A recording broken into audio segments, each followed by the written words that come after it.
మన యాదగిరిగుట్టలో పంచనారసింహ విగ్రహాలు ఉన్నాయని మీకు తెలుసా? చుట్టూ మంచి గ్రీనరీతో ఉన్న పార్కు, మధ్యలో చెరువు. ఆ చెరువు గట్టునే ఈ పంచనారసింహ విగ్రహాలు ఉన్నాయి. ఈ లొకేషన్ ఎక్కడుందో చెప్తా. ఈ వీడియోని యాదగిరిగుట్టకు వచ్చే మీ ఫ్రెండ్స్ అండ్ ఫ్యామిలీకి షేర్ చేయండి. నమస్తే అందరికీ. నేను మీ కిషోర్ బింగి. నరసింహస్వామి 5 రూపాయల్లో మనకు దర్శనమిచ్చాడని మనందరికీ తెలుసు. ఆ 5 రూపాయల విగ్రహాలను ఇక్కడ మనం చూడవచ్చు. మొదటగా యోగానంద నరసింహస్వామి. లోక కళ్యాణం కోసం మరియు భక్తుల మనశ్శాంతిని ప్రసాదించడానికి స్వామివారి ఇక్కడ యోగముద్రలో కనిపిస్తారు. జ్వాలా నరసింహస్వామి. ఇది స్వామివారి అత్యంత శక్తివంతమైన రూపం. లక్ష్మీ నరసింహస్వామి. ఇది స్వామివారి శాంత రూపం. తన భార్య అయిన లక్ష్మీదేవితో కలిసి భక్తులకు ఆశీర్వదించే అత్యంత సుందరమైన రూపం. గండపేరుండ నరసింహస్వామి. ఇది చాలా అరుదైన రూపం. గండపేరుండ పక్షి రూపంలో స్వామివారు ఇక్కడ కనిపిస్తారు. ఉగ్ర నరసింహస్వామి.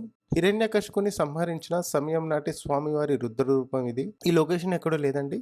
పాదాల దగ్గర ఉన్న హనుమాన్ సర్కిల్ నుండి రైట్ సైడ్ వెళ్తే ప్రహ్లాద్ సర్కిల్ వస్తుంది. అక్కడ నుండి న్యూ బస్ స్టాండ్ రూట్ కాకుండా పక్కన ఇంకో రూట్ ఉంటుంది. అలా కొంచెం ముందుకు వస్తే యాదఋషి సర్కిల్ వస్తుంది.